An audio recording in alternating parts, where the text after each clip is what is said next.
भगवते वासुदेवाय। ॐ नमो भगवते वासुदेवाय। ॐ नमो भगवते वासुदेवाय। श्री गणेशाय नमः। श्री गुरुभ्यो नमः। श्री सरस्वतये नमः। श्री वडिया हनुमान जी महाराजाय नमः। करारविंदे नपदारविंद मुखारविंदे विनिवेशयन्तं वटस्य पत्र शपुटे शयाना बालमुकुन्द मनसा स्मरामि। बालमुकुन्द मनसा स्मरामि। श्री कृष्ण गोविंद हरे मुरारी। हे नाथ नारायण वासुदेव। जिह्वे पिबस्वा मृत में तदेव।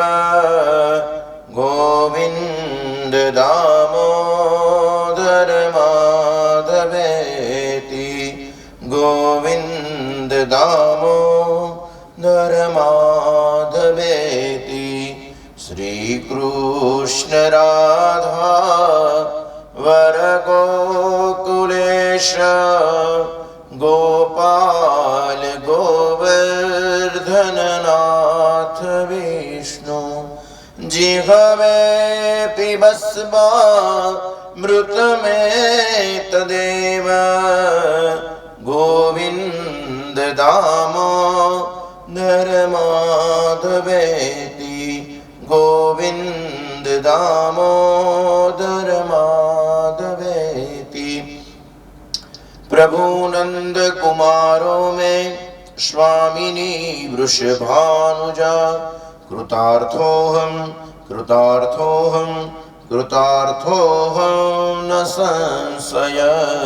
कृतार्थोऽहं कृतार्थोऽहं कृतार्थोऽहं न संशय।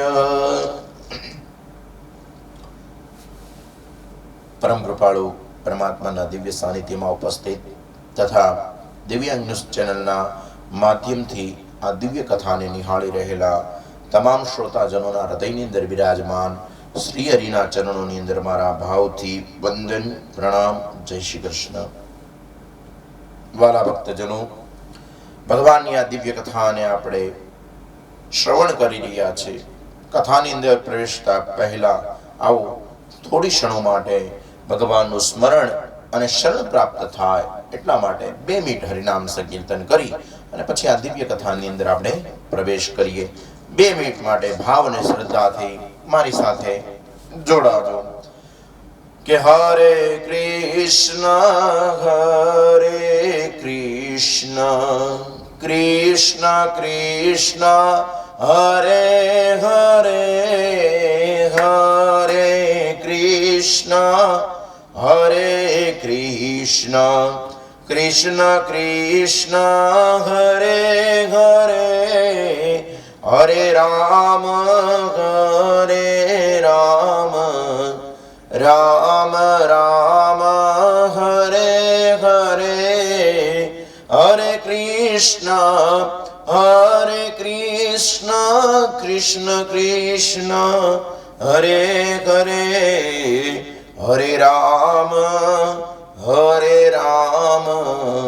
રામ રામ હરે હરે હરે રામ રામ રામ હરે હરે હરે કૃષ્ણ કૃષ્ણ કૃષ્ણ કૃષ્ણ હરે હરે હરે કૃષ્ણ હરે કૃષ્ણ કૃષ્ણ કૃષ્ણ હરે હરે હરે રામ રામ રામ હરે હરે હરે રામ રામ રામ હરે હરે હરે કૃષ્ણ કૃષ્ણ કૃષ્ણ હરે હરે હરે રામ રામ રામ હરે હરે હરે રામ રામ રામ હરે હરે હરે કૃષ્ણ કૃષ્ણ કૃષ્ણ હરે હરે હરે કૃષ્ણ કૃષ્ણ કૃષ્ણ હરે હરે હરે રામ રામ રામ હરે હરે હરે રામ રામ રામ હરે હરે હરે કૃષ્ણ કૃષ્ણ કૃષ્ણ હરે હરે હરે રામ રામ રામ હરે હરે હરે રામ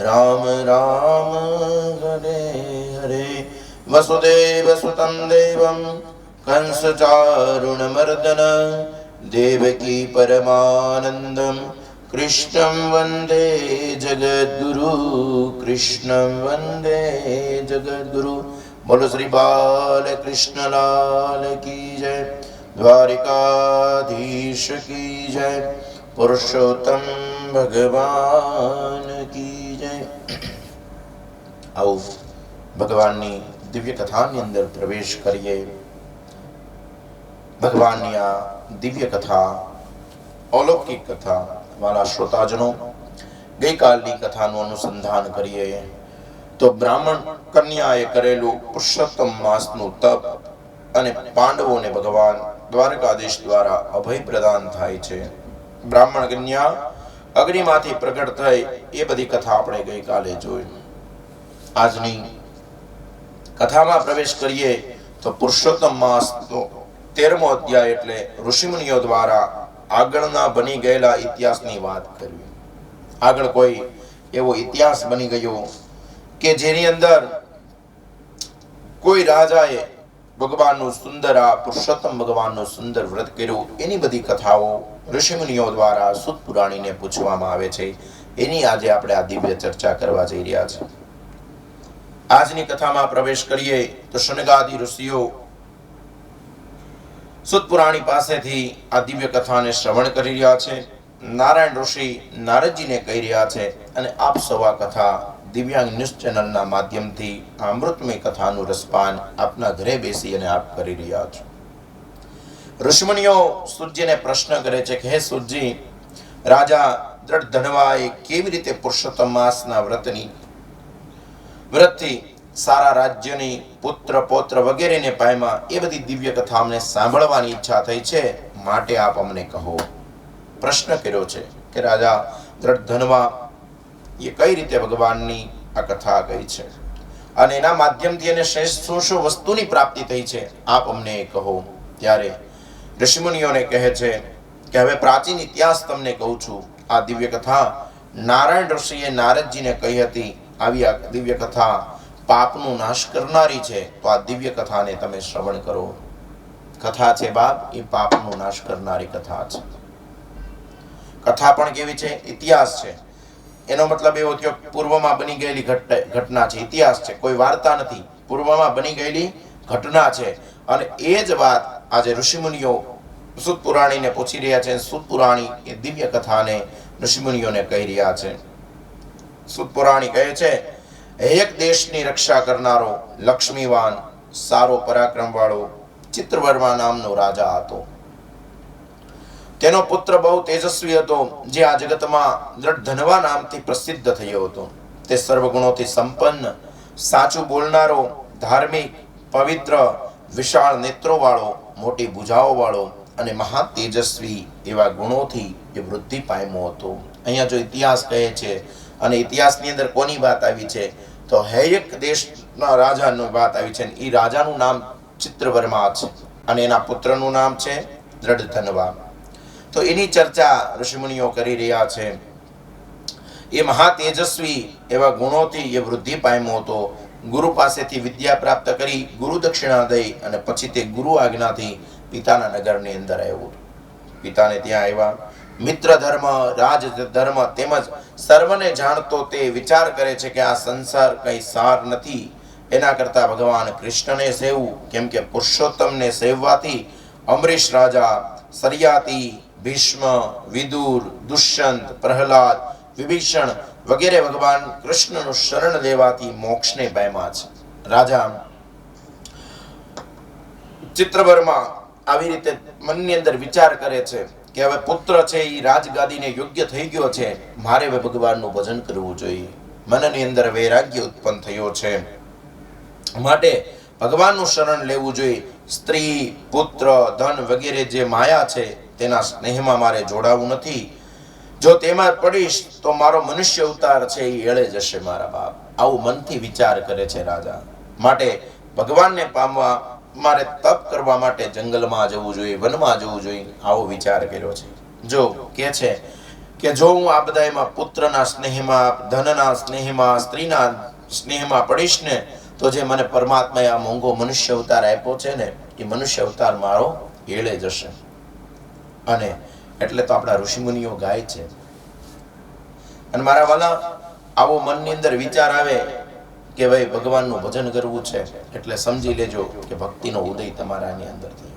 એટલે તો ગાય છે બધા ઋષિમુનિઓ, કવિઓ ગાય છે કે તને મળ્યો મનુષ્ય અવતાર હેત કરી લેને, તે તો ભજા નહીં ભગવાન પ્રેમ કરીને રે. પછી ખાશો યમનો માર પેટ ભરીને રે, માટે રામ નામ સંભાર. એ તને મળ્યો મનુષ્ય અવતાર પ્રેમ કરીને ને, તે તો ભજા નહીં ભગવાન હેત કરીને રે. પછી ખાશો યમનો માર પેટ ભરીને રે, માટે રામ નામ સંભાર. ઋષિમુનિઓ કહે છે આ મોંઘો મનુષ્ય અવતાર મળ્યો છે. એ મનુષ્ય અવતારની અંદર ઉત્તમમાં ઉત્તમ કઈ કારણ હોય તો શું છે? એ કારણ એ જ છે બાપ કે ભગવાનનું ભજન કરવું. તને મળ્યો મનુષ્ય અવતાર હેત કરીને રે. ભગવાનની સાથે જોડાવાનું છે, ભગવાનને પ્રેમ કરવાનો છે. તે તો ભજા નહીં ભગવાન પ્રેમ કરીને રે. ભગવાનને ફક્ત સ્વાર્થ માટે જ ભજીએ છીએ આપણે. ભગવાનનું ભજન કરીએ છીએ પણ સ્વાર્થ માટે જ તે. જો એકવાર પ્રેમથી પરમાત્માના થઈ જઈએ તો ઈશ્વર આપણો સ્વીકાર કરે છે. માટે કહે છે પછી શું થશે? ભગવાનનું ભજન થશે નહીં. કાલ જ ગઈકાલની ચર્ચા કરી કે માયા આવી અને એ કાળ છે એ શરીર ઉપર અસર કરશે, પછી ભગવાનનું ભજન નહીં થાય બાપ. જ્યારે પગ ચાલતા હોય ત્યારે મંદિરે જઈ આવવું, પગ ચાલતા હોય ત્યારે ભગવાનના જે દિવ્ય સ્થાનો છે એની યાત્રા કરી લેવી. જ્યાં સુધી તમારા હાથ ચાલે છે એ હાથોથી તમારે દાન કરી દેવું. આંખો છે ભગવાને જોવા માટે આપી છે તો ભગવાનના જે દિવ્ય મંદિરો છે એના દર્શન કરી લેવા બાપ. પણ જ્યારે તમને કાળ ઘેરશે ને ત્યારે આ કંઈ થશે નહીં. માટે કહેશે, એટલા માટે તો કવિઓ ઋષિમુનિઓ કહે છે કે ભગવાનનું ભજન કરવું, નકર પછી શું થશે? તમે ખાશો યમનો માર પેટ ભરીને રે, માટે રામ નામ સંભાર. જો યમનો માર ન ખાવો હોય બાપ તો ભગવાનનું ભજન કરવું, ભગવાનની ભક્તિ કરવી વાલા, એ જ ઉત્તમમાં ઉત્તમ છે. નકર તો હિસાબ તો બધાએ આપવાનો જ છે વાલા. માટે કહું છું બારંવાર કે ભગવાનનું ભજન કરવું. અને વાલા, આ સંસાર અસાર છે, આમાં કોઈ સાર જ નથી. સંસારનો એક જ સાર છે બાપ, ભગવાનનું શરણ, ભગવાનનું સ્મરણ. આ બે વસ્તુ જો આવી જશે જીવનની અંદર તો આ સંસાર બધો અસાર લાગશે. અરે વાલા, આ બધી માયા ભગવાનની જ રચેલી છે, ઈશ્વરે જ આ માયા રચેલી છે. ઈશ્વરે સરસ એવું એક આ રંગમંચ મને તમને તૈયાર કરીને આપ્યું છે અને એની કટપુટલી એટલે કે એના આપણે બધા અભિનય કરતા અભિનેતાઓ છીએ. જ્યાં સુધી ભગવાને આખી કહાની લખી છે ત્યાં સુધી આ સંસારમાં રહેવાનું છે. પછી જેવી આપણી કહાની પૂરી થઈ જશે એટલે પડદો પડી જશે. ભગવાનનું આ રંગમંચ છે, માયાને સાથે લઈ અને ભગવાને આ સુંદર જગતની રચના કરી છે. અને એ સુંદર જગતની અંદર પરમાત્મા વારંવાર કહે છે કે જો તમે માયામાં પડ્યા તો પછી ભૂલ્યા તમે, પછી આ મનુષ્ય અવતાર પછી ક્યારે મળશે મને તમને ખબર છે નહીં. માટે શાસ્ત્ર સંમત વાત છે કે ઈશ્વરનું ભજન કરી લેવું. અને આ તો બાપ સંસાર છે એ કેવો છે? અસાર છે, એનો કોઈ સાર જ નથી. કદાચ તમે ગમે એટલું કરો, ભગવાનનું ભજન આ જગતની અંદર મહત્વનું છે વાલા, બીજું કાંઈ મહત્વનું છે જ નહીં બાપ. અને સંસાર છે એ અસાર છે, એનો કોઈ સાર નથી. લાગે છે, દેખાય છે, આ બધું જ દેખાય, જગતની અંદર બધું જ બતાય છે, પણ એ નાશવંત છે. અને એમ આપણું શરીર પણ નાશવંત છે. જેનો જન્મ છે એનો મૃત્યુ છે, જેનો મૃત્યુ છે એનો જન્મ છે. અને એટલે તો વાલા મૃત્યુ સમયે એટલું બધું દુઃખ લાગે છે આપણને. જન્મનો આનંદ થાય છે પણ મૃત્યુનો દુઃખ લાગે છે. મૃત્યુનું એટલું બધું દુઃખ લાગે છે, બીક જ લાગ્યા કરે, હમણાં મારું મૃત્યુ થઈ જશે, આ બધું મેં ભેગું કર્યું છે બધું પડ્યું રહેશે, એનો ભય લાગે છે. એ ભય લાગવાનું કારણ એ જ છે કે મને તમને મૃત્યુની ખબર છે કે આપણે પહેલા ઘણીવાર મરી ચૂક્યા છીએ અને એનું શું દુઃખ હોય, મૃત્યુનું શું દુઃખ હોય એને અનુભવ્યું છે મેં તમે. એટલા માટે વાલા મને તમને છે મૃત્યુનો ભય લાગે છે. એકવાર એક્સિડન્ટ થયું હોય, ગાડી લઈને તમે જાતા હો, એકવાર એક્સિડન્ટ થાય પછી એની જ ગાડીમાં તમે બેસો એટલે તરત તમે કહો કે ભાઈ ધીમે ચલાવજો, આપણું એક્સિડન્ટ થયું છે. મતલબ એવો થયો કે એનો આપણને ભય લાગે છે. પૂર્વની અંદર બની ગયું છે, એક્સિડન્ટ તો પહેલા થઈ જ ગયું છે અને એ એક્સિડન્ટ થયું છે, અનુભવ થયો છે આપણને કે ભાઈ એક્સિડન્ટ થયું એટલે આપણે પીડ્યા હતા ને આપણને તકલીફ પડી હતી અને એમાંથી આપણને વાગ્યું છું, હવે સાવધાન થઈ જાજો, ધીમે ધીમે ગાડી ચલાવજો. એનો મતલબ એવો થયો પૂર્વકાળની અંદર બની ગયું છે એટલે આપણને ખબર પડી છે. એમ મૃત્યુ પણ પહેલા આપણા ઘણા બધા આવી ચૂક્યા છે, એટલા માટે આપણને ખબર છે કે મૃત્યુની અંદર કેટલું દુઃખ છે. ગરુડ પુરાણ તો એમ કે છે કે 100 વીછી એક સાથે ડંખ મારે અને એટલી વેદના થાય, એટલી વેદના જીવને છે ને શરીર છોડતી વખતે થાય છે. પણ એ વેદના ન થાય એવું જો કરવું હોય તો ભગવાનના નામ રૂપી મલમ છે ને બાપ, એ તમારા શરીર ઉપર લગાડી લેવો. એ ભગવાનનો નામ રૂપી જે મલમ છે, ભગવાનનું નામ રૂપી જે દવા છે એને લઈ લેશો એટલે પછી જે ડંખ મારે છે વીસી એ વેદના નહીં થાય. એનું કારણ કે અમૃતમય જે નામ છે એ જીવનમાં આવી જશે પછી કોઈ પણ પ્રકારની વેદના નહીં થાય. એની માટે ભગવાનના નામનું સ્મરણ કરવું પડે, ભગવાનનું ચિંતન કરવું પડે, ભગવાનનું નામ સતત લેવું પડે. અને એટલા માટે તો કહે છે કે આ સંસાર છે એ અસાર છે. ભાગવતની અંદર પણ વાત આવે છે, ગોકર્ણ મહારાજ પોતાના પિતાને ઉપદેશ આપે છે. ગોકર્ણ ગીતા આવે છે મહાત્મયની અંદર, ભાગવતના પ્રથમ મહાત્મય આવે છે. એની મહાત્મયની અંદર ગોકર્ણ મહારાજ પોતાના પિતા આત્મદેવને કહે છે કે હે પિતાજી, આ સંસાર છે ને અસાર છે, એમાં કોઈ સાર છે જ નહીં. જન્મા છે તો પુત્રની માટે બધું ભેગું કરવાના છે, સ્ત્રીની માટે બધું ભેગું કરવાના છે, જ્યારે આપણે ભોગવવાનો સમય આવશે ત્યાં તો પૂરું થઈ જશે. માટે કે છે કે આ સંસારની અંદર કોઈ સાર છે નહીં. હે પિતાજી, આપ ભગવાનની ભક્તિ કરો, ભગવાનમય થાવ. ભાગવતની અંદર એક કથા આવે છે ને એ કથાની અંદર ગોકર્ણ મહારાજ પોતાના પિતાને ઉપદેશ આપે છે. એક પુત્ર પિતાને ઉપદેશ આપે છે અને મારા વાલા એ જીવનમાં ઉતારવા જેવો ઉપદેશ છે.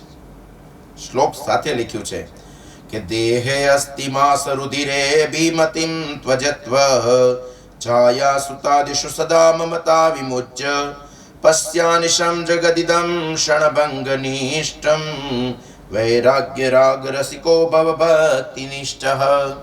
દેહે અસ્તિ માસ રુધિરે અભિમતિમ ત્વજ્ય ત્વયમ. એનો મતલબ એવો થાય, ગોકર્ણ મહારાજ પોતાના પિતાને કહે છે કે હે પિતાજી, આ શરીર હાડકા, માંસ અને લોહીનો પિંડ છે. આ બીજું કઈ છે જ નહીં બાપ. 9 દરવાજા વાળી એક નગરી પરમાત્મા એક બંગલો બનાવીને આપ્યો છે. તેને હું માનું એ છોડી દેવાનું.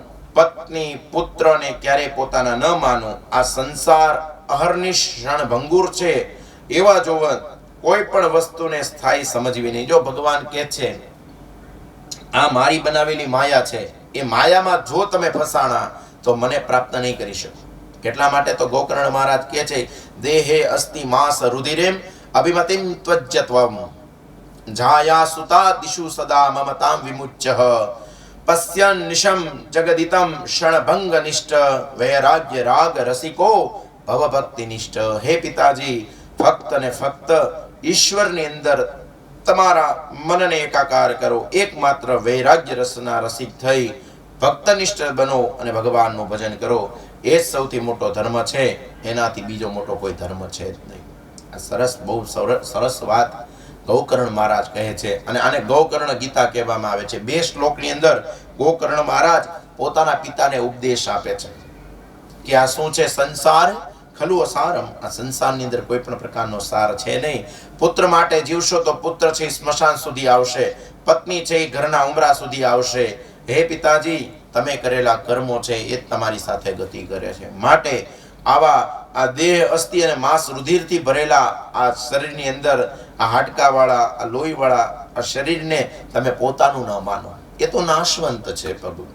એટલા માટે કહે છે, બીજા શ્લોકની અંદર કહે છે ધર્મમ ભજસ્વ સતતમ ત્વજલોક ધર્મ સેવશ સાધુ પુરુષા જહિ કામ તૃષ્ણામ અન્યશ દોષ ગુણ ચિંતન માસુ મુક્ત્વામ સેવા કથા રસમહો નિતરામ પિબત્વા ધર્મ ભજસ્વ સતતમ ત્વજલોક ધર્મઃ.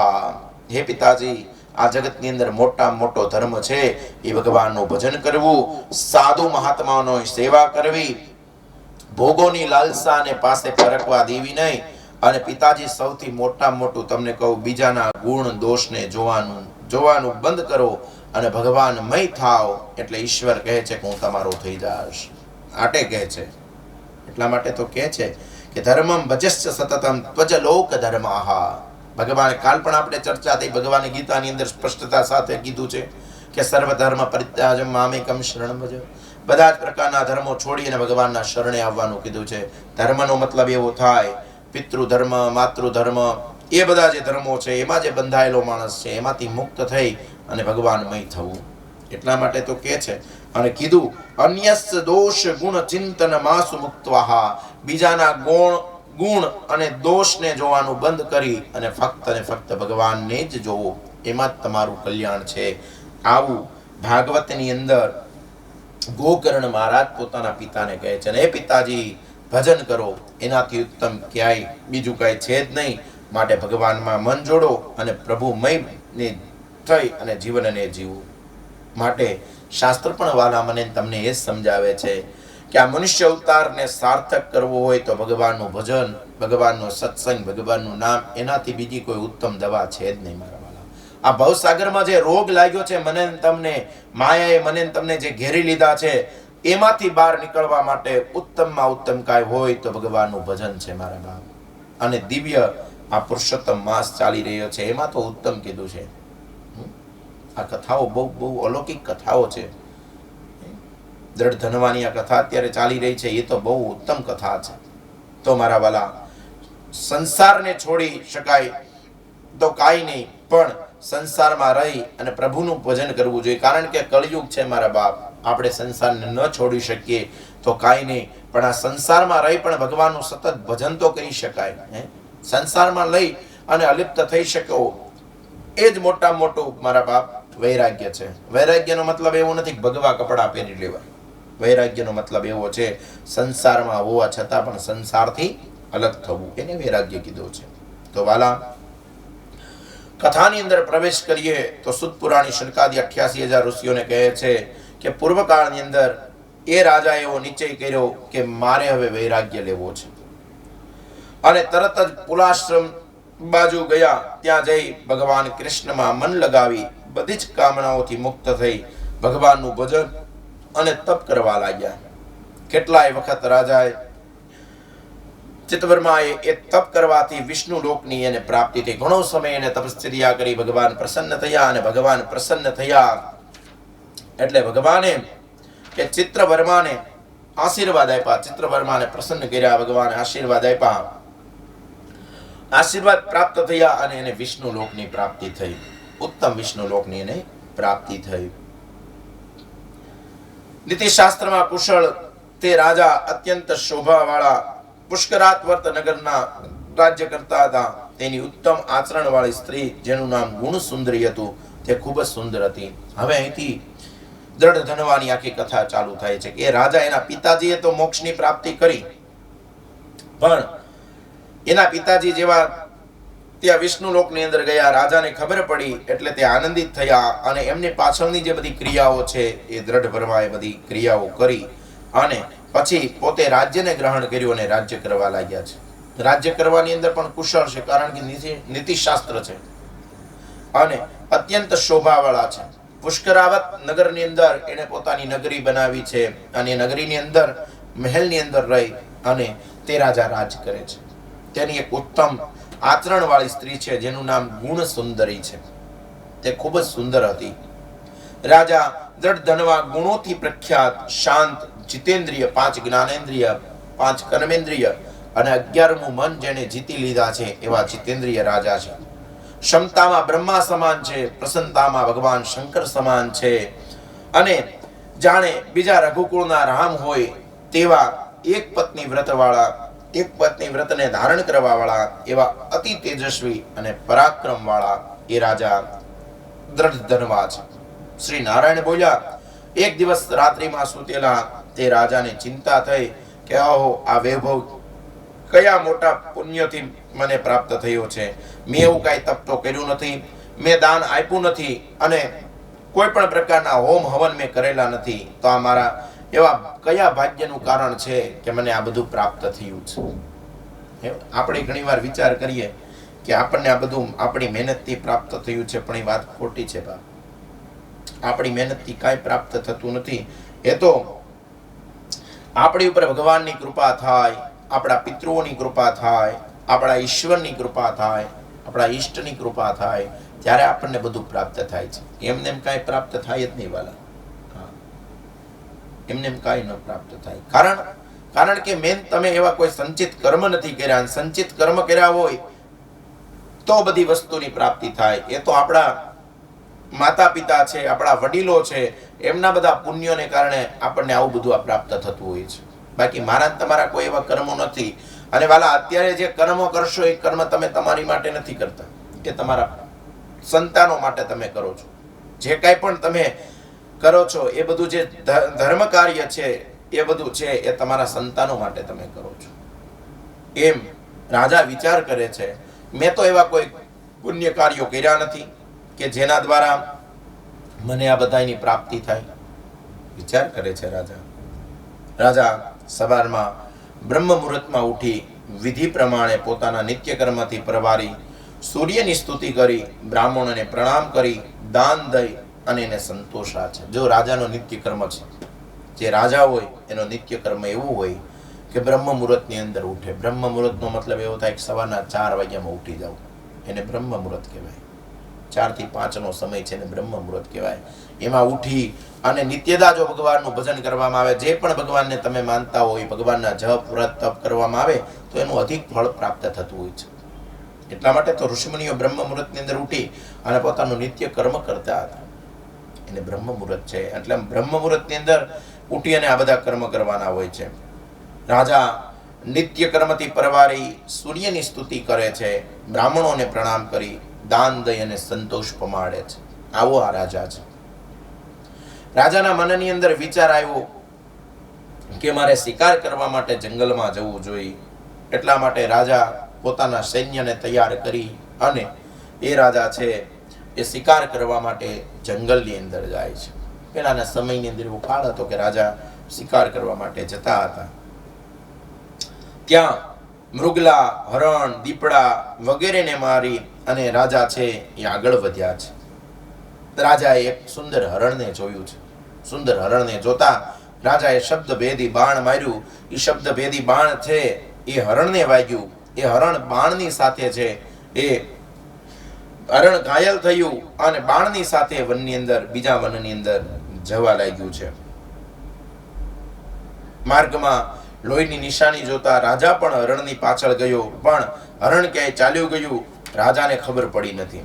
રાજા વિચાર કરે છે કેટલી વારમાં હરણ ક્યાં વહી ગયું. રાજા તેને શોધી રહ્યા છે પણ તે મળતું નથી. આખરે રાજા થાકી જાય છે. તેને ખૂબ જ તરસ લાગે છે. જળાશયની શોધમાં આગળ નીકળે છે તો મોટું જળાશય જોયું.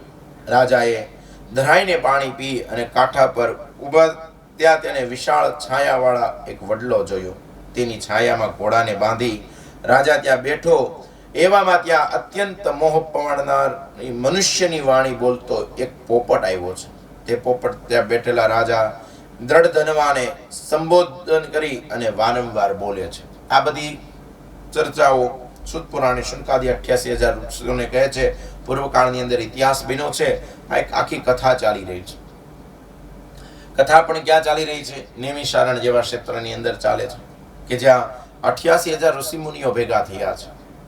ધર્મને જાણવા વાળા એ ઋષિમુનિઓ ભેગા થઈ અને આ કંઈક કળિયુગની અંદર લોકોનું કલ્યાણ થાય એના આશ્રયથી સુત પુરાણીને પ્રશ્ન કરે છે. એ પ્રશ્નના જવાબની અંદર આ બધી કથાઓ બહાર આવી છે અને ઇતિહાસ બહુ પણ સુંદર છે.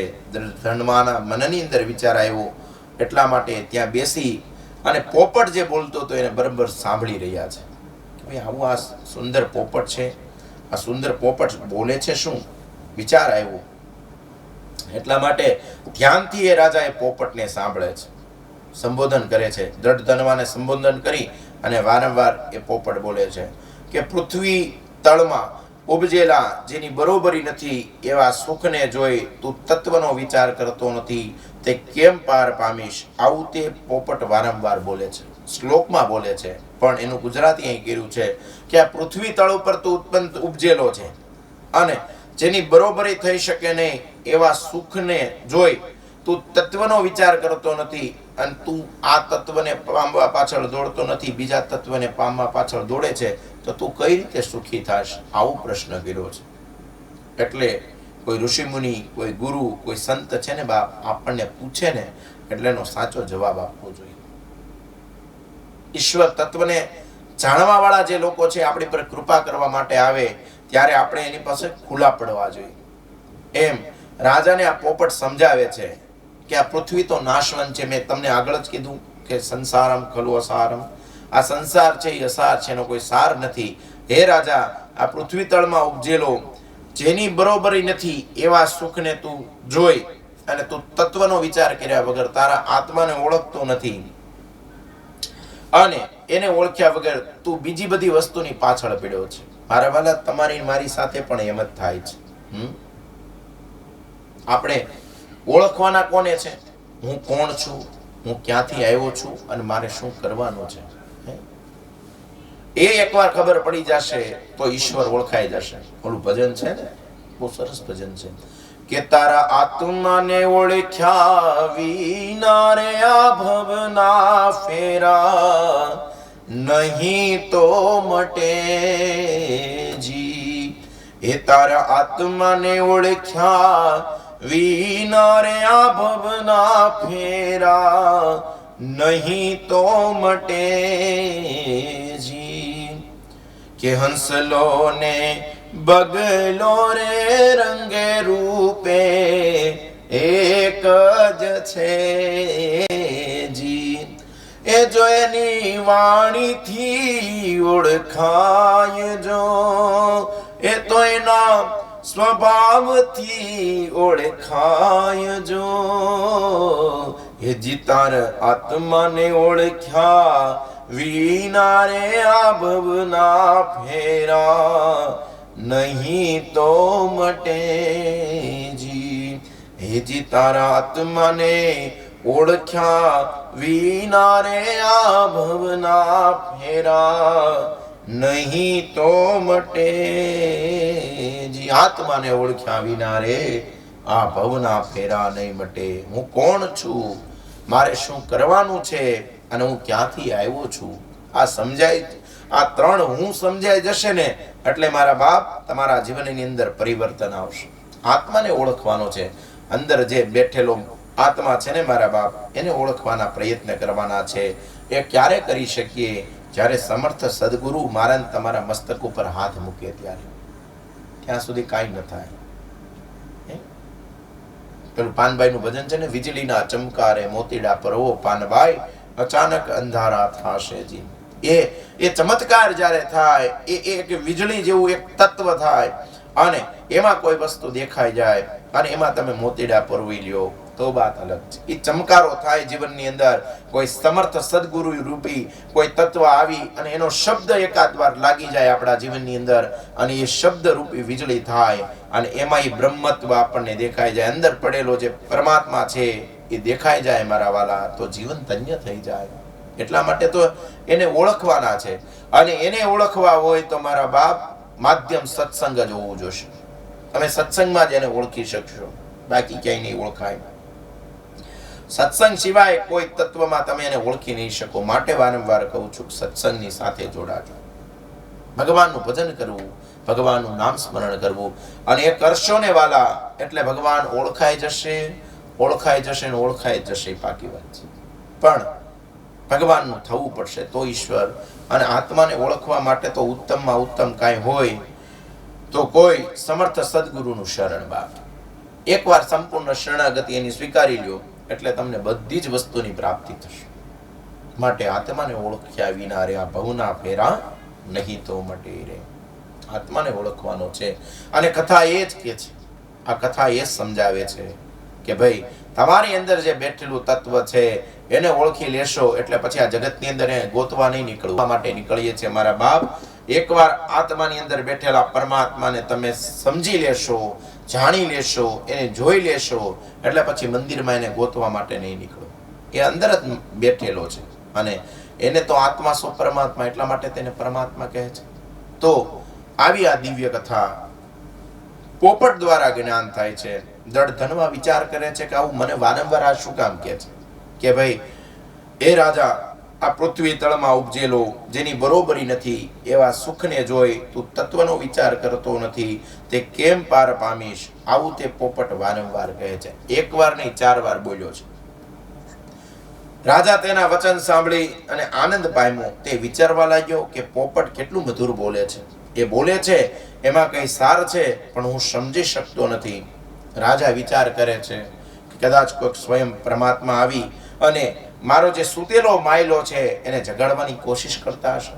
આ સંસાર રૂપી સાગરમાંથી તારવા તો કોઈ ભગવાન નહીં આવ્યા હોય ને, અથવા તો કોઈ ઋષિ મુનિ નહીં આવ્યા ને, કોઈ દેવ નહીં આવ્યા ને, એવો વિચાર એ રાજા દ્રઢ ધનવા કરે છે. વિચાર કરતા કરતા રાજા કહે છે કે હવે શું કરવું, આ કઈ રીતે મારે આ વાતને સમજવી. બરાબર આ બધી ગણમથલ ચાલતી હતી ત્યાં જ એનું લશ્કર પાછું આવ્યું. રાજા નગરની અંદર આવ્યા છે. નગરમાં આવી પોપટના વચનને રાજા સતત યાદ કરે છે અને કોઈના જો શબ્દના બાણ વાગ્યા હોય ને એ તમને સતત યાદ આવે. સતત જો તમે એમાં ને એમાં રહેશો ને એટલે મારા વાલા એ શબ્દ છે ને બ્રહ્મ છે, એ ફરી ફરીને તમારી પાસે આવે. એકવાર શબ્દનો પ્રયોગ કર્યો હોય ને શબ્દ પાછો તમારી પાસે આવે. એટલે તો આપણા ઋષિ મુનિઓ કહે છે કે સારું બોલવું, સત્ય બોલવું, સત્યની સાથે જીવવું. એનું કારણ જ એ છે. એનું કારણ મારા વાલા એ છે કે તમે જે બોલો છો એ શબ્દ બ્રહ્મ છે અને શબ્દ બ્રહ્મ છે ને ફરીને તમારી પાસે પાછો આવે છે સતત. આવી રીતે રાજા દ્રઢ ધનવાને સતત એ પોપટના વચનો છે ને યાદ આવે છે. જે પોપટ બોલ્યો છે ને એ સતત યાદ આવ્યા કરે છે. રાજા સૂઈ શકતો નથી, સુવાના પ્રયત્ન કરે છે છતાં પણ એને નિંદ્રા આવતી નથી. વિચારમાં ને વિચારમાં રાજા હવે ધીમે ધીમે ભોજન લેતો બંધ થઈ ગયો, બોલતો બંધ થઈ ગયો. કઈક વિચારમાં એટલા બધા વિચારમાં ચડી ગયા કે કોઈની સાથે કઈ બોલતા નથી, ભોજન લઈ શકતા નથી. ધીમે ધીમે રાજાનું શરીર છે એ તેજ વગરનું થતું ગયું. એની રાણીના મનની અંદર ચિંતા થઈ. એની રાણી ગુણ સુંદરીએ એકાંતમાં રાજાને પૂછ્યું કે રાજા, તમને એવી કઈ ચિંતા છે કે જેના દ્વારા તમે ઉદાસ રહ્યો છો? તમારી ચિંતા અમને કહો, અમે સમાધાન કરીને તમને આપશું. ત્યારે રાજા કઈ બોલતા નથી. અને રાજા, તમે આવડું મોટું આ રાજ્ય ઊભું કર્યું છે, એ રાજ્યને તમે ભોગવો, એના ભોગોને ભોગવો, તમને શેની ચિંતા છે રાજન? આવા મધુર વચનોથી એ છે એ રાણી પોતાના પતિને છેલ્લે બાદ તૃપ્ત કરવાની કોશિશ કરે છે, પણ રાજા કઈ બોલતા નથી. અને વાલા, જેના મનની અંદર એકવાર પરમાત્માનો સાક્ષાત્કાર થઈ જાય, આત્માની અંદર પરમાત્મા ઓળખાઈ જાય ને, પછી ધીમે ધીમે મૌન થઈ જાય. ભાગવતની અંદર એક વાત આવે છે, અને એ જડ ભરતની વાત છે. ભરત રાજા છેલ્લે અંત સમયે એનું મન છે એ મૃગની અંદર ફસાણું. એક હરણી પાળી હતી, હરણીના બચ્ચાની અંદર ફસાણું, મૃગની અંદર ફસાણું. એટલા માટે બીજો જે જન્મ છે એ જન્મ ક્યાં આવ્યો? તો મૃગની જાતિમાં, યોનિમાં થયો એનો જન્મ. બીજા જન્મની અંદર હરણું બનવું પડ્યું.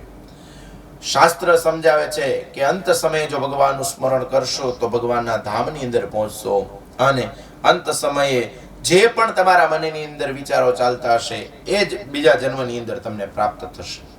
એટલા માટે અંત સમયે ભગવાનનું ભજન કરવું. એ વાત હું તમને કરતો હતો કે જડ ભરત મહારાજ આગલા જન્મની અંદર મહાન ઋષિ હતા, પણ મૃગની માયાની અંદર ફસાણા, એટલે બીજો જન્મ છે એ મૃગ યોનિની અંદર થયો. પણ પૂર્વકાળની અંદર સંચિત કર્મ છે એની જાગૃત હતું. ખબર હતી એને કે હું તો બ્રાહ્મણ હતો, મેં ભગવાનની ભક્તિ કરી, પણ આ મૃગની માયામાં ફસાણો, એટલા માટે મારે આ મારો બીજો અવતાર બગાડવા માટે આ મૃગ જાતિની અંદર મારે જન્મ ધારણ કરવો પડ્યો. હવે આ જન્મની અંદર મારે ભગવાનનું ભજન કરી લેવું છે, ઈશ્વરનું ભજન કરીશ ને, એટલા માટે એ રાજા છે એ ભરત મહારાજ છે એ મૃગ જાતિમાં જન્મમાં પણ ભગવાનનું સતત ચિંતન કર્યું છે, સતત ભગવાનનું ભજન કર્યું. એટલે બીજો જન્મ છે મનુષ્ય અવતાર થયો. બીજા જન્મની અંદર મનુષ્ય અવતાર થયો. આ વખતે તો એને નક્કી કરી લીધું કે કોઈ પણ પ્રકારની માયામાં ફસાવું જ નથી. ઈશ્વરની માયા, ઈશ્વરની સાથે જોડાવું છે, ભગવાનની સાથે જોડાવું છે, પણ ભગવાનની માયામાં નથી ફસાવું. આ સંસારની અંદર મારે ફસાવું જ નથી.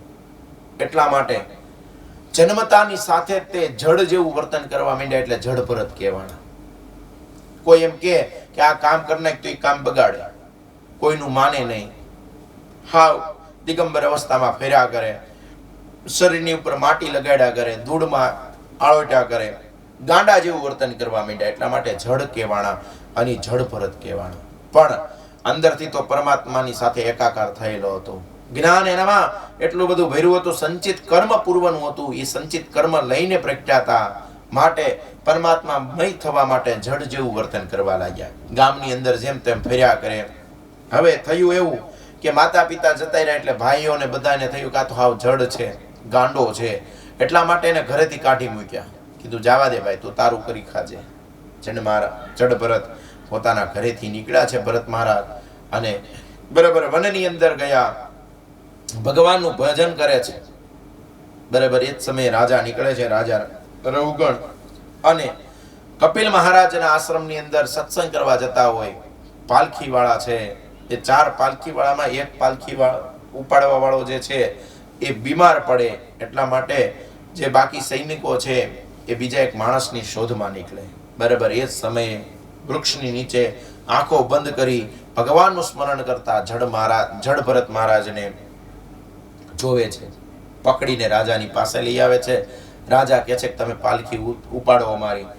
આ તો ભગવાનમય હતા, એને તો કોઈ કામની પેલી હતી જ નહીં. એટલા માટે પાલખી ઉપાડે, પણ થોડાક આગળ ચાલે ને એટલે ઠેકડો મારે, થોડાક આગળ ચાલે એટલે કૂદકો મારે.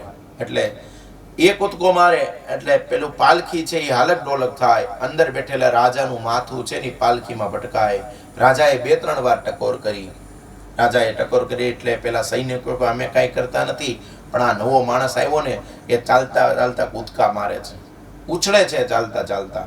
હવે એનું તમે કંઈ કરો. રાજાએ પાલખી નીચે ઉતારાવી, અને રાજાએ કીધું કે તને ખબર નથી હું રાજા છું, અને હું અહીંયા કપિલ મુનિના આશ્રમની અંદર સત્સંગ કરવા માટે જાઉં છું, તું આવી રીતે મારી પાલખીને ઉપાડે છે, તને મોતનો ભય હોવો જોઈએ.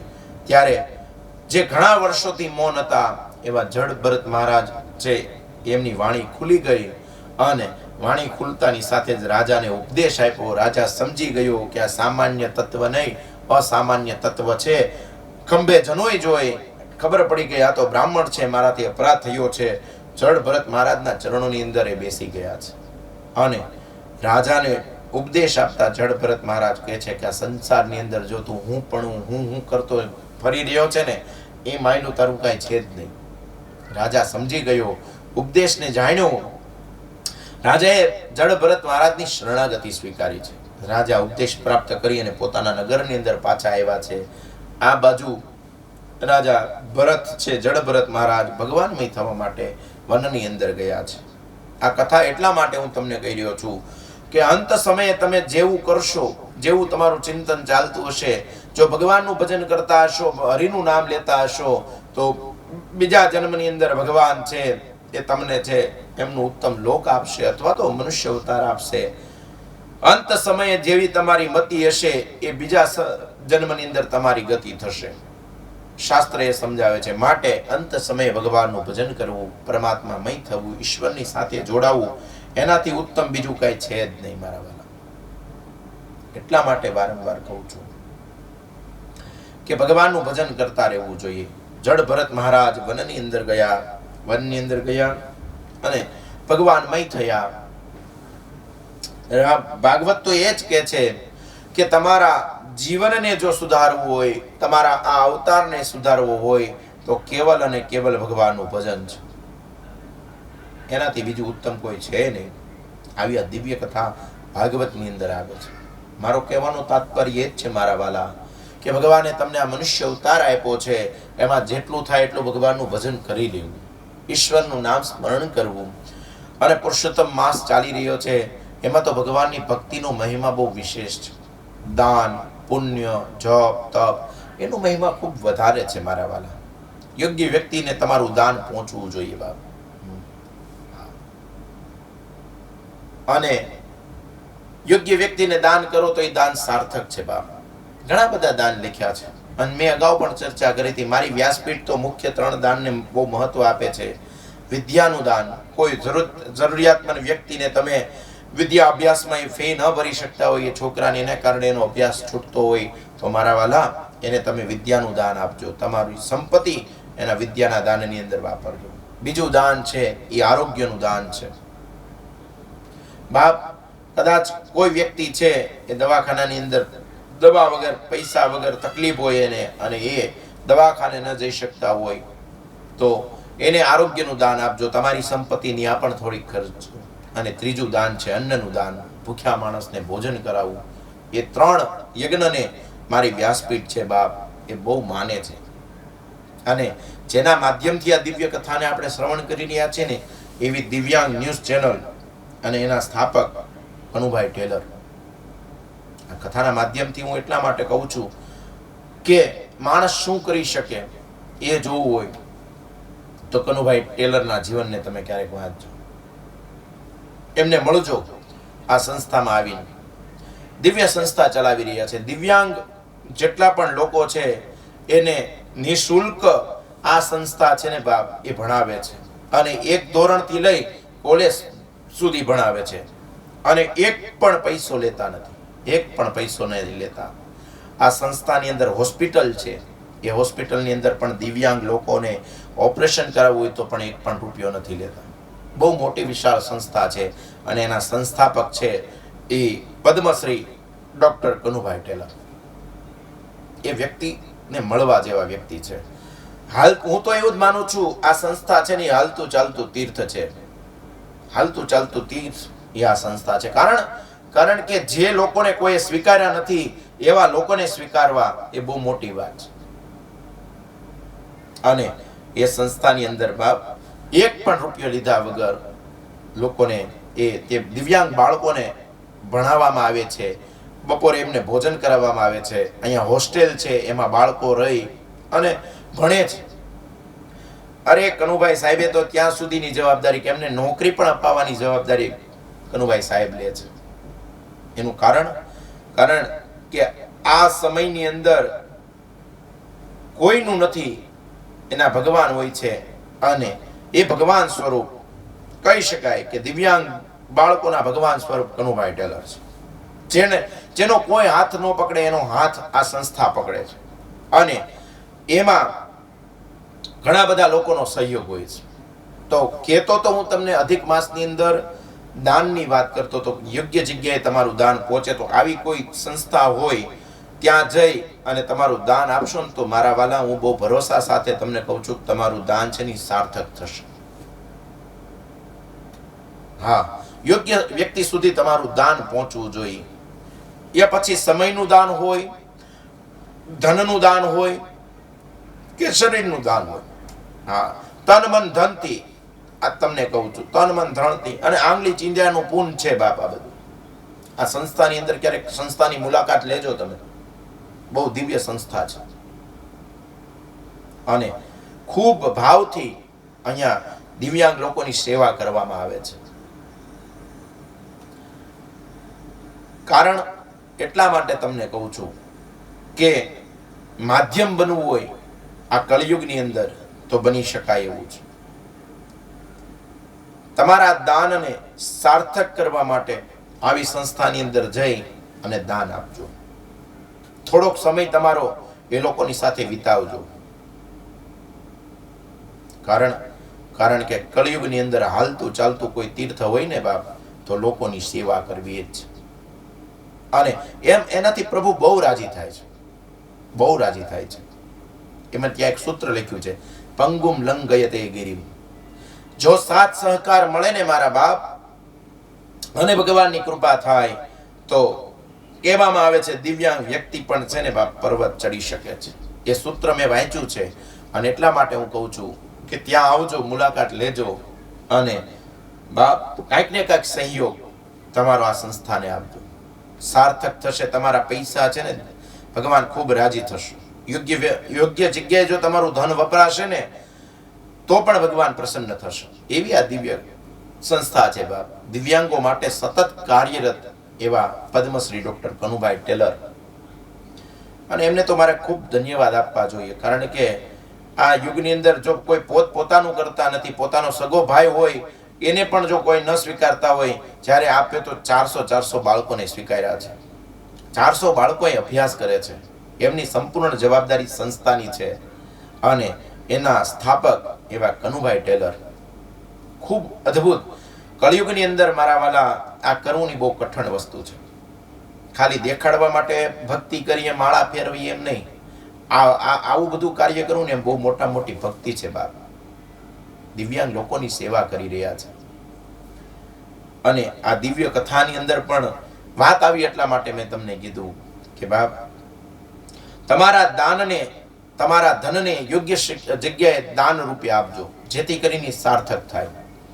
પછી કોઈ એવો વ્યક્તિ હોય કે ન પીવાના પદાર્થો પીતો હોય, ન ખાવાના પદાર્થો પીતો હોય, હા મેલા ઘેલા કપડામાં, તમે એને પૈસા આપો તો એ પૈસા સાર્થક નથી. એના ઉલટા એ તો તમારું જે દાન છે એ એળે ગયું કહેવાય. પણ જ્યાં આવા સત્કર્મો થતા હોય, જેના માધ્યમથી લોકો કાંઈક ને કાંઈક સમાજને ઉપયોગી થતા હોય, એ જગ્યાએ જઈ અને તમારું દાન આપો તો એ દાન સાર્થક છે. એટલા માટે હું વારંવાર કહું છું બાપ, અને કથાના માધ્યમથી કહું છું બાપ, એટલા માટે આંગળી ચીંજાનું પૂન છે. બહુ અલૌકિક કથા પણ આ છે. રાજા વિચાર કરે છે કે હવે મારે શું કરવું. એના ધર્મપત્ની એને સમજાવે છે કે તમારી કોઈ ચિંતા હોય તો અમને કહો. એ ચિંતા અમને કહો, અમે એનો ઉપાય આપને બતાવીશું. રાજા કઈ બોલી શકતા નથી. રાજા મનની અંદર વિચાર કરે છે કે પોપટના જે શબ્દો છે કે પૃથ્વી તલમાં ઉપજેલા જેની બરોબરી નથી એવા સુખને જોઈ તું તત્વનો વિચાર કરતો નથી. તું કેમ કરીને પાર ઉતરીશ? મારે પાર તો ઉતરવું છે, હવે મારે શું કરવું? આવા વિચાર રાજા કરે છે. વાલા મારે તમારે પાર તો ઉતરવું જ છે, પણ સમર્થક કોઈ આ ભવસાગરનો કોઈ જાણકાર વ્યક્તિ તો મળવો જોઈએ કે જે આપણને નાવની અંદર બેસાડી અને સામે કાંઠે ઉતારે. અને એવું કોઈ તત્વ હોય તો એ પરમાત્મા તત્વ છે.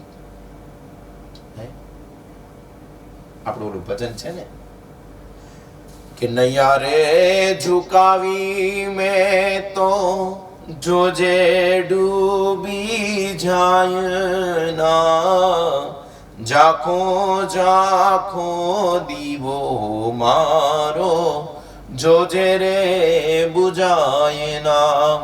નૈયા રે ઝુકાવી મેં તો જોજે ડૂબી જાય ના, ઝાખો ઝાખો દીવો મારો જોજે રે બુજાય ના. નૈયા રે ઝુકાવી મેં તો જોજે ડૂબી જાય ના. ભગવાનને કહેવાનું આ ભવસાગરની અંદર જો ભવસાગરમાંથી પાર થવું હોય ને, ભવસાગરમાંથી પાર થવું હોય તો એવા નાવિકને ગોતવાના કે જેને છે ને દરિયાની ખબર હોય. આ ભવસાગરની ખબર જેને હોય એવા નાવિક, અને મારા વાલા એવો નાવિક પરમાત્મા તત્વ ભગવાન સિવાય બીજો કોઈ છે જ નહીં. જે પણ ઈષ્ટને માનતા હો તમે, જેની ઉપર તમારી શ્રદ્ધા હોય એની સાથે એકવાર શ્રદ્ધાથી જોડાજો એટલે ઈશ્વર તમારો થઈ જશે. એટલા માટે ઝાખો ઝાખો દીવો મારો જોજે રે બુજાય ના, નૈયા રે ઝુકાવી મેં તો જોજે બુડી જાય ના. મારા વાલા એકવાર ભરોસા સાથે ઈશ્વરના થઈ જશો ને એટલે પછી નાવ તમારી હાલક ડોલક નહીં થાય, સ્થિર થઈને હાલવા માંડશે. આ ભવસાગર રૂપી આ ભવસાગર જે મોટો છે એને તરવા માટે કોઈ નાવ હોય તો એ ભક્તિ રૂપી નાવ છે, સત્સંગ રૂપી નાવ છે. અને એની અંદર બેસી જાશો એટલે મારો કૃષ્ણ ખીવૈયો બની જશે, તમારો ચાલક બની જશે, તમને છે ને ભાવસાગરમાંથી પાર કરી દેશે. પણ એની માટે મારા બાપ સત્સંગમાં બેસવું પડશે, સત્સંગની સાથે પરમાત્માની સાથે જોડાવવું પડશે, ઈશ્વરના થવું પડશે. ત્યારે ત્યાં સિવાય કાંઈ કોઈ ભગવાન સ્વીકારતો નથી. હા, કથા જે દિવ્ય કથા છે એ દિવ્ય કથાની અંદર રાજા ખૂબ જ મૌન રહી અને વિચાર કરે છે, મનોમંથન કરે છે કે આ જે પોપટ બોલે છે, પોપટે જે વારંવાર મને શબ્દો કીધા છે એ શબ્દોનો સાર શું હશે એ વિચાર કરે છે રાજા. રાજાના મનની અંદર વિચાર આવ્યો કે સ્વયં ઈશ્વરે મને સંકેત આપ્યા લાગે છે કે આ જે સંસાર છે એ સાર વગરનો છે. રાજા, તમારા પિતાજી વિષ્ણુ લોકની અંદર ગયા છે, તમે પણ તમારા જીવનને કાંઈક સાર્થક કરો, એવું રાજા વિચાર કરે છે. આમ રાણીને કહેતા સાંભળી રાજા કંઈ પણ બોલ્યા નહીં અને ગુમસુમ બેસી રહ્યા. અને પોપટે જે શબ્દો કહ્યા હતા તે રાજાના કાનની અંદર વારંવાર સંભળાતા હતા. મેં તમને કીધું ને શબ્દ બ્રહ્મ છે, એ ફરી ફરીને આવે છે. એમ રાજાને પોપટના શબ્દો છે ને બાપ વારંવાર વાગી રહ્યા છે. અને શબ્દ પણ કેવા હોય, એ શબ્દ છે ને બાપ તારવા વાળા શબ્દ છે. એટલા માટે રાજાની સાર સમજાતો નથી, મારે શું કરવું. એના કારણે વારંવાર રાજા કશું બોલતા નથી અને એ મૌન થઈ અને વિચાર કરે છે, મનોમંથન કરે છે કે એવા કયા સદગુરુની શોધની અંદર નીકળવું કે જે આ શબ્દનો સાર મને આપે, આ શબ્દનો ઉકેલ આપે. એ રાજા વિચાર કરે છે. રાણી પણ એની સાથે ઘણી દુઃખી થાય છે. દુઃખને કારણે દુઃખમાં ડૂબેલા રાજા ચિંતા કરે છે. રાજાને કઈ માર્ગ મળતો નથી. વિચાર કરે છે કે હવે હું ક્યાં જાઉં જેનાથી મને માર્ગ મળે. એ સંદેહ રૂપી આ સમુદ્રની અંદર ડૂબેલા રાજા કઈ બોલી શકતા નથી, મૌન થઈ ગયા છે. એના રાણી એને ખૂબ સમજાવે છે કે રાજા, તમારી જે પણ સમસ્યા હોય એ સમસ્યા અમને કહો. આપણા રાજ્યની અંદર એવા ઘણા બધા લોકો છે કે જે આપની સમસ્યાનું નિરાકરણ લાવશે. પણ રાજા કંઈ પણ બોલી શકતા નથી. દ્રઢતનમાં કહે છે કે હવે શું કરવું. વિચારમાં મગ્ન થઈ અને ભગવાન તરફ એનું મન ખેંચાય છે. નારદજી બોલ્યા, હે મુનિઓ, થોડુંક સાંભળેલું પણ નિર્મળ વિષ્ણુનું ચરિત્ર પાપ મટાડવા માટે ઉત્તમ છે. આ પ્રમાણે વિચારનારા દઢધનમાં રાજાનું ત્યાર પછી શું થયું એની કથા કહે છે. પણ એ બધી કથા આવતીકાલે જ્યારે આપણે મળીશું ત્યારે ચર્ચા કરીશું. આજનું આ શબ્દરૂપી પુષ્પ શ્રી હરિના ચરણોમાં સમર્પિત કરીએ. ઉઠતા પહેલા 2 મિનિટ માટે હરિનામ સંકીર્તન કરીએ અને પછી ભાવથી આપણે બધા છૂટા પડીએ. ભાવ અને શ્રદ્ધાથી આવો 2 મિનિટ માટે હરિનામ સંકીર્તન, ભગવાનનું ભજન. કે ઓમ નમો ભગવતે વાસુદેવાય, ઓમ નમો ભગવતે વાસુદેવાય, ઓમ નમો ભગવતે વાસુદેવાય, વાસુદેવાય હરિનંદનંદનાય, વાસુદેવાય હરિ શ્રી વલ્લભાય, ઓમ નમો ભગવતે વાસુદેવાય, ઓમ નમો ભગવતે વાસુદેવાય, વાસુદેવાય હરિનંદનંદનાય, વાસુદેવાય હરિ શ્રી વલ્લભાય, ઓમ નમો ભગવતે વાસુદેવાય, ઓમ નમો ભગવતે વાસુદેવાય, વાસુદેવાય હરિ શ્રી વલ્લભાય, વાસુદેવાય હરિનંદનંદનાય, ઓમ નમો ભગવતે વાસુદેવાય, ઓમ નમો ભગવતે વાસુદેવાય, વાસુદેવાય હરિ શ્રી વલ્લભાય, વાસુદેવાય હરિ શ્રી વલ્લભાય, ઓમ નમો ભગવતે વાસુદેવાય, ઓમ નમો ભગવતે વાસુદેવાય, વાસુદેવાય હરિ શ્રી વલ્લભાય, વાસુદેવાય હરિ શ્રી વલ્લભાય, ઓમ નમો ભગવતે વાસુદેવાય, ઓમ નમો ભગવતે વાસુદેવાય. બોલો શ્રી બાલકૃષ્ણલાલ કી જય, દ્વારિકાધીશ કી જય, પુરુષોત્તમ ભગવાન કી જય. ઓમ નમઃ પાર્વતી પતે, હર હર મહાદેવ હર. આવતીકાલે પાછા આ સમયે આપણે મળીશું. ત્યાં સુધી બધાને મારા ભાવથી જય શ્રી કૃષ્ણ, પ્રણામ, વંદન અસ્તુ. હરે